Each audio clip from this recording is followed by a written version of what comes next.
This video tutorial I will explain what is encryption at rest. We can think of encryption at rest as a way to keep your secrets safe when they are not actively being used. Imagine you have a diary where you write down all your thoughts. When you are not writing in it, you keep it in a secure lockbox. Like that, encryption at rest is like putting your diary inside this lockbox. And encryption at rest ensure that even if someone manages to get their hands on it, they cannot understand what you have written because it is all scrambled up in a secret code. Similarly, when data is at rest in the digital world, it means data is sitting in the databases, servers, or storage, and data is not actively moving around. Encryption at rest works like logbox for this data and converting the data into a secret code that is unreadable without the right key. So even if someone unauthorized access the stored data, they won't be able to make any sense of it because the data is all jumbled up and protected by encryption. Now we will see how to implement encryption at rest. Encryption at rest means securing data when it is stored and making the data unreadable to anyone without the right key. We can imagine it as a secret code for your data that only you and someone with a special key can understand.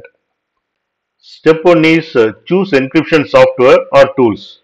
First, select the encryption software or tools. These tools use complex algorithms to convert your data into a secret code. Step 2 is determine what to encrypt. Decide what information needs protection.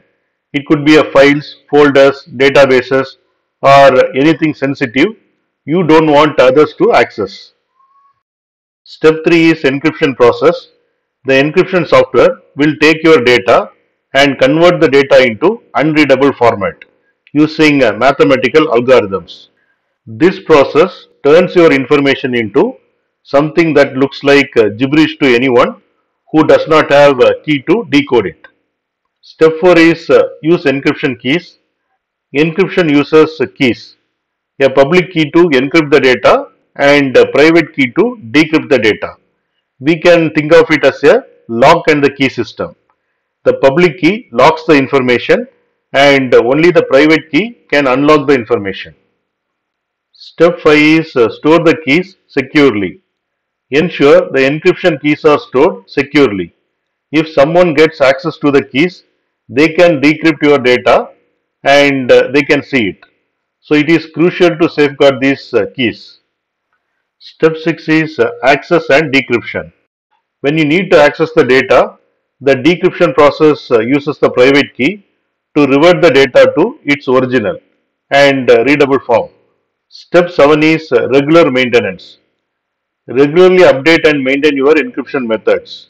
When technology advances, the hacking techniques also will be advanced. So somebody can hack the system and read your data.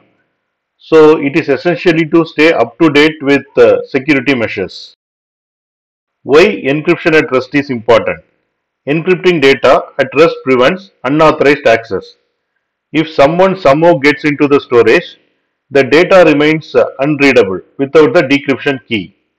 It adds an extra layer of security to protect sensitive information like personal details, financial records, or any confidential data.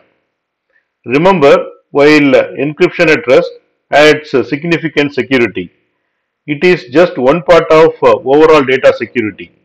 It is crucial to combine the encryption at rest with other security measures for comprehensive protection like strong passwords, firewalls, and regular security audits.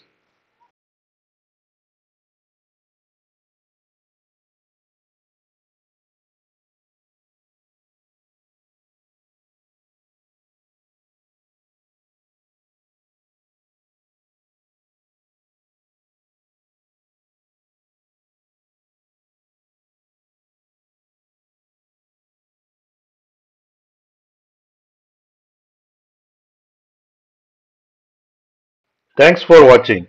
If you like this video, please click on like button and please subscribe to my channel. You can get Java source code and PowerPoint presentation for each and every video. That you can see it in the description section of the video.